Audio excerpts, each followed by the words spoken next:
in this session, we're just going to carry on with just looking at the periodic table, because an understanding of the periodic table yields a lot of information which in future grades and future work in chemistry, it's just nice to have, because what it does is allows you to do something a lot quicker than otherwise one could. If one has to go to basics every time, it just takes more time to work out what the valencies were, how many valence electrons, etc., etc., etc. So what we're going to do is we're going to look now at the periodic table itself, right? As we said, it was if you actually take yours out and have a look at it now, all right? I've got one in front of me, but I mean, even if you look on the internet. For a periodic table, there's dozens of them, different ones. Preference is to take the one and get familiar with the one that you're using currently, because that's the one that you're going to be seeing when it gets to the grade 12 finals, right? So we're going to be looking at that. Now, if you look, what has happened is the periodic table is constructed something like this, all right? We've got a block there of 2. We've got hydrogen sitting up there. We've got a block in the middle over here, like that. And we've got another block sitting over there, like so. And we've got helium up there. All right. There's our noble gases, a 0. Remember, -1s, etc. Right. Now, as we go, as you can see, we've got that we can go down and we can go across. All right. Now, each one as we go down is called a group. If you go across, you'll see group 1, 2, 3, 4, 5, 6, 12, 13, 14, 15, 16, 17, 18. You will see those going from group 1 to group 18. You will also see Roman numerals 1, 2, okay? Then you will see 3, 4, 5, 6, 7, and 8. Okay, this was the old 8. All right, that 8 stood for the octet structure, which was the full orbital. They've just basically made it 1 to 18 now. All right, well, we're not really particularly perturbed at this stage. We're going to be working with group 3 is now a 13. All right. You just go to your periodic table and have a look at it. Essentially, remember what we said. We would put here metals, +1, +2, +3, ±4, -3, -2, -1, and 0, right? Because those don't. The halogens are over there, right? The halides, halogens. Now, let's look at this periodic table. We've got groups and we've got across the thing over here, we have got periods. All right. Now, these are kind of like families, okay? For example, group 1, group 2, group 3, they are the metals. Please have a look on your periodic table where you see this line, all right? You will see a line coming down that does this. Sort of a stepped line going down like that, okay? That line is the non-metals, and all of this are the metals side, okay? Metals this way, non-metals. You can see loads more metals than non-metals, right? On our planet, okay? The way we were put together. This is what we've got, and to be honest, we've got no reason to suspect why anywhere else in the solar system it would be materially different, because we're adding electrons. And I guess that every other planet in different forms, whether you believe in alien life forms or not, they would have the same kind of materials as us. They're probably sitting there right now discussing this exactly the same as we are. Okay, now, so we've got non-metals and we've got metals, right? So remember, metals are always positive. Positive, they give away. And these are negative, they take electrons, okay? We're going to get into that now. But first, let's just go and have a look at some of the things on the periodic table that you're expected to know. And we can discuss why. Okay? First of all, let's just have a look here. Let's look. There's a word that you're going to come across which is called ionization energy. Okay? Let's just consider what this could mean. We've got here, there's our nucleus, okay, and there is our electron. What have I drawn? I've drawn hydrogen, right? The ionization energy means currently this is what? This is 1 plus plus 1 minus, which is 0. It's an element, it's uncharged, right? Right. Now I remember we had this ion where the electron was transferred from one to another. Now let's say I want to take this electron away, right? Remember, just go back to our like charges and unlike charges. This is a force of attraction, isn't it? So, just to use, this is my electron, this is my proton. I'm attracting you, I'm holding you in. There's a force. Remember we spoke about that Coulomb's force when we looked at literal equations? We said rearranging it as proportional Q1, Q2 over the distance apart. There's a force of attraction here. You can feel it with magnets, if they were magnets, a north and a south. They are attracting each other, okay? So now all of a sudden, if there's a force, then I need to, what do? I want to rip this electron off. I'm saying, come here. And I'm just leaving a proton behind, aren't I? So all I've got is I've got H plus. Therefore, I have created an ion. Taking the electron away, I have left a charged particle. Remember, ions are charged particles. Are charged. I'm just going to call them charged atoms or polyatomic. Remember, sulfate SO4 minus 2, it's got a 2 minus charge on it, right? So they're charged. So now I've just got this poor hydrogen, just one proton sitting there, right? Well, how much energy does it take to remove that?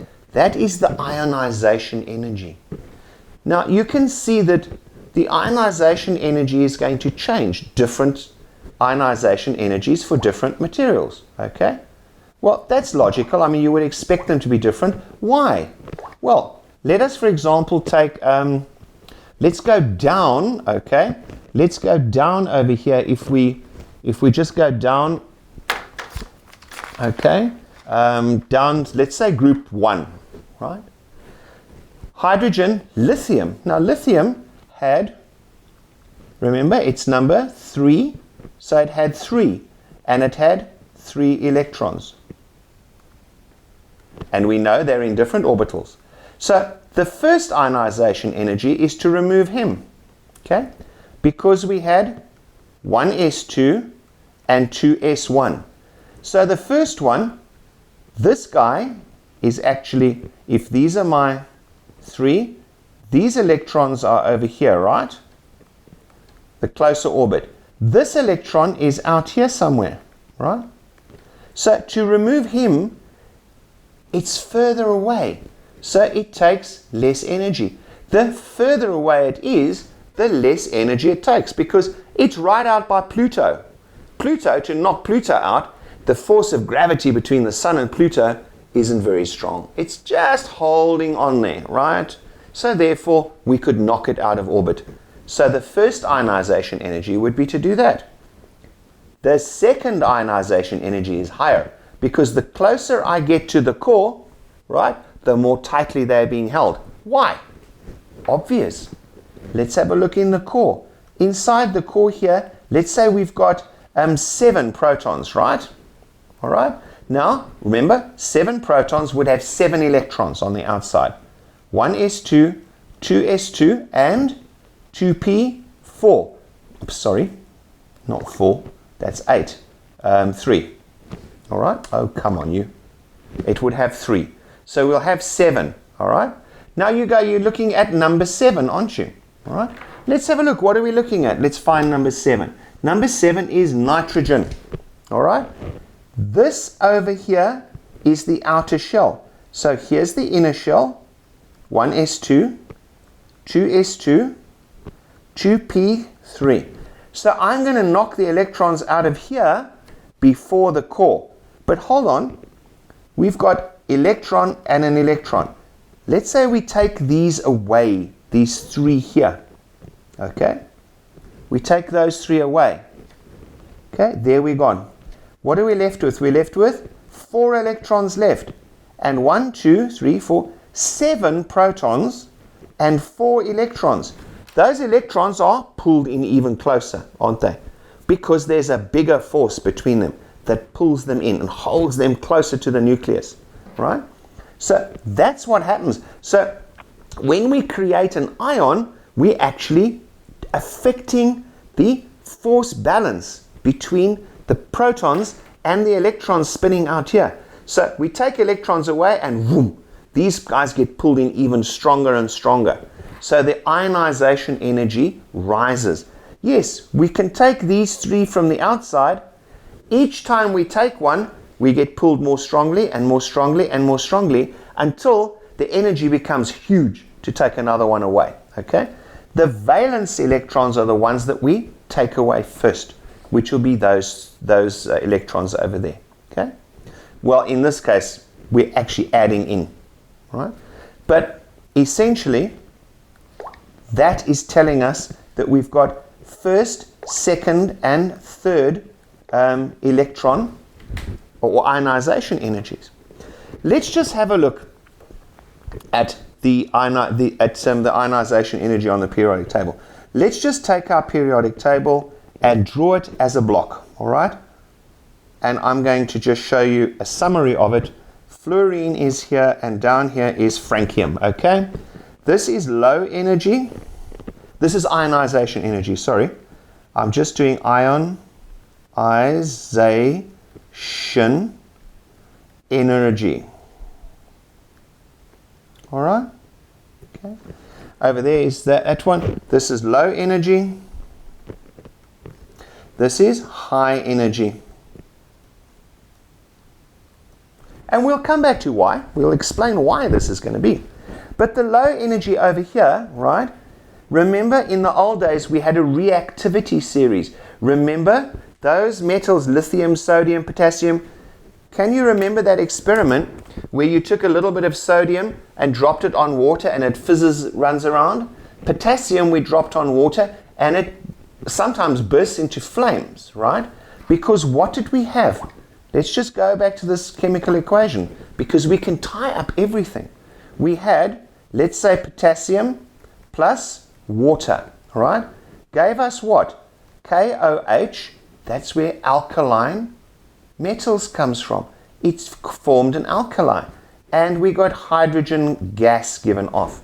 This gas was the bubbling off gas, and the heat of this potassium and the water, the exothermic reaction, we're going to come up against that word.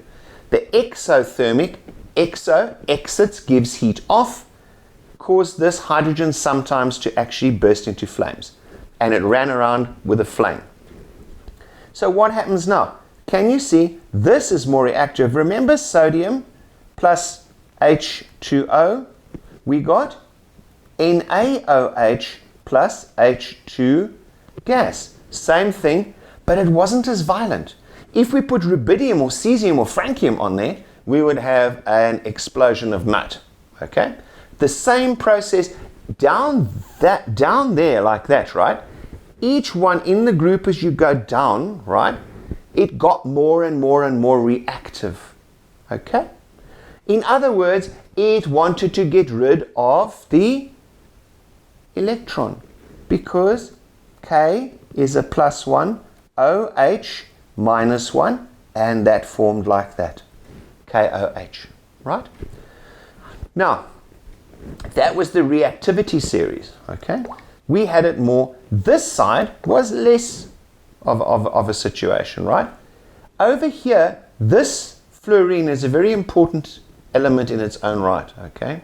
It is the one that is the greediest. We're going to be talking about that in a few seconds. But the ionization energy increases this way, okay, and increases this way. All right? So upwards here it increases and increases that way. All right? Relative in its period goes across increasing, and in its group it increases from top to bottom. Okay? Now, in the next section, next part, we look at the atomic radius. What's the atomic radius? Well, let's just draw an atom. Okay? Let's go back to our 7, 3, 5, 6, 7. Okay? There's our protons. Now, we're packing these guys in here, right? All of them into here. And the neutrons, they're taking up space. Each time we put one in, we take up space. Don't forget, the protons in there are positive. So they are pushing away from their mates, the other protons. So what have we got? We've got a situation where those protons are just being held inside there. All right? They are masses. So we've got to increase the radius. All right? So what have we got? Now, hang on, let me just finish. So we've got over here, we've got the 1s2, 2s2, that's 4, and just over here, the 2p3s, remember? This one was nitrogen number 7, element 7, okay? Okay, so now we say there we go. But now each time, remember this balloon that we blew up? There's our 1s2, 2s2, 2p, 3s, 3. As we got bigger, more electrons can fit on the surface. Okay? Here's a globe over here. You can imagine loads of electrons can fit onto that surface without adversely affecting each other. Right? So, what have we got? We've got a radius, a physical distance, which is between there and the outer one. So each element on its own, because we're packing more in, is getting bigger and bigger and bigger. It's gotten what we call an atomic radius. An atomic radius. Right? And what is an atomic radius? The atomic radius, okay, essentially is what? It's the radius of each individual atom of that element, right? It's how big it is. Of course we need to know this because when we're starting to add them together, we need to know how far they're going to be apart, okay? We need to know how much space they're going to take up, right?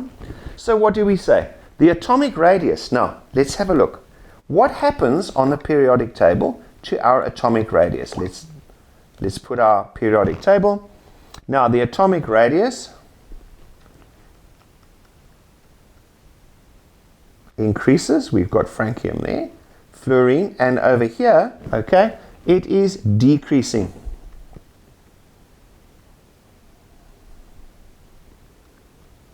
Decreasing radius, okay? Right, so this is greater down here, and this is smaller over here, okay? Why would we say that? Let's have a look at lithium. Let's go across in the same period to fluorine, right? How many? Lithium is number 3, so we've got 3 protons. Fluorine, okay, is number 9. We've got 9 protons, right? So the lithium compared to fluorine, there's only 3 protons with its 3, so it's there. But the 9 protons pull the electrons in closer, so it diminishes relative to lithium, okay, across the period here. Remember, we're not talking laterally. We're only going across the period. So lithium is bigger than fluorine, just like sodium is bigger than chlorine for the same reason. All right? Very important to notice the difference there. We've got across the period, lithium is bigger than its counterpart, fluorine.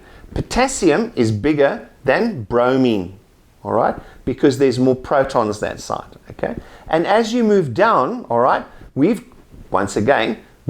adding in more, so it gets bigger. There's more protons, more neutrons, more electrons as we go down, right? So as we go down, boron, for example, going down, boron right to the bottom, okay, is indium, and I think it's tellurium down the bottom.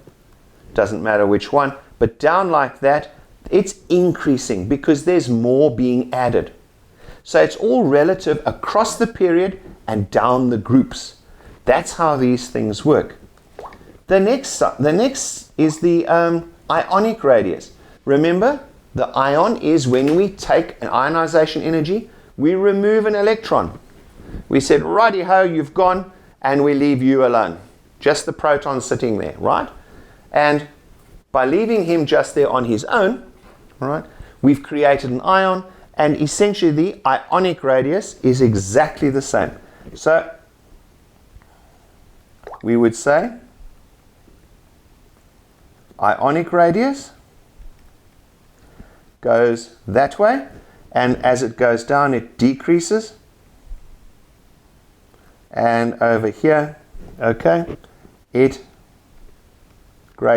increases, okay, for exactly the same reasons as the others did, all right?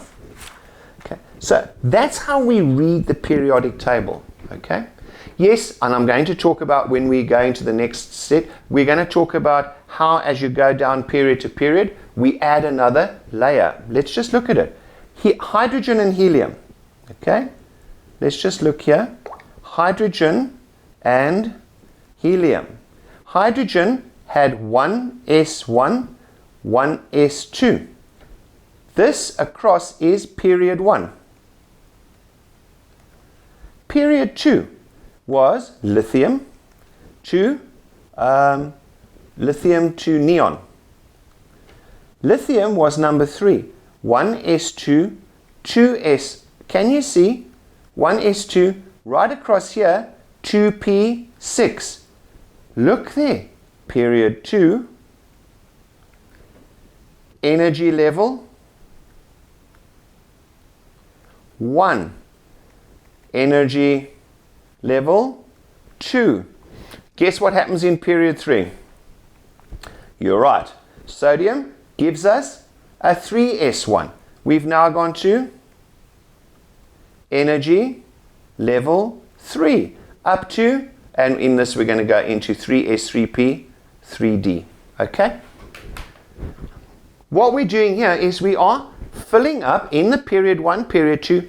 Can you see it's telling us which energy level the electrons are going to be packed in? This is from 1 to right across. Okay. Very important to notice, right? That this is giving us, and can you see once you get down here to level 1, 2, 3, you can see potassium, calcium, then we've got scandium going across, vanadium, chromium, manganese, iron, cobalt, nickel. Each one is adding an electron, right? So in the middle there, let's just count. How many electrons do we add here? From sodium to argon, we added 1, 2, 3, 4, 5, 6, 7, 8, right? Let's have a look from the next one. Potassium, right?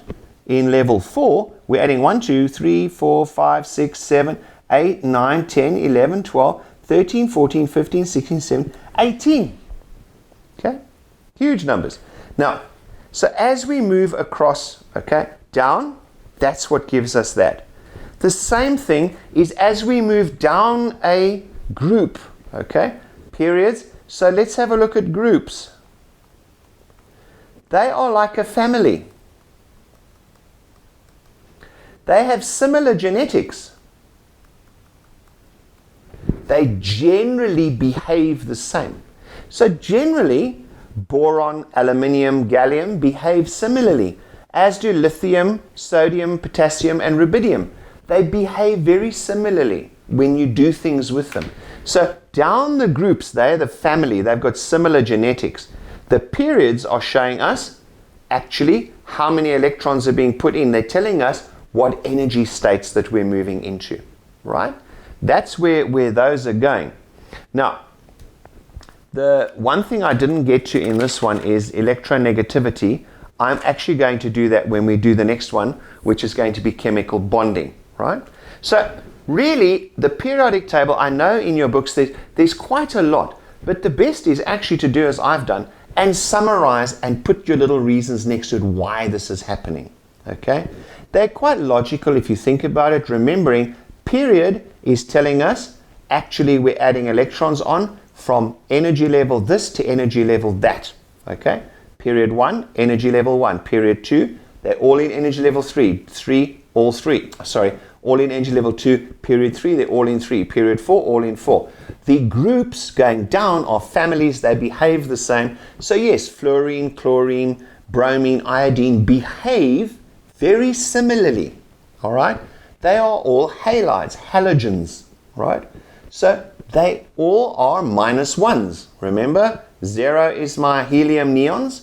My fluorine, chlorines, they are -1, which means they are nonmetals. They take away, and how many in their electron they've got one parking space, because each one of them is one short of being the noble gas or the inert gas next to it, right?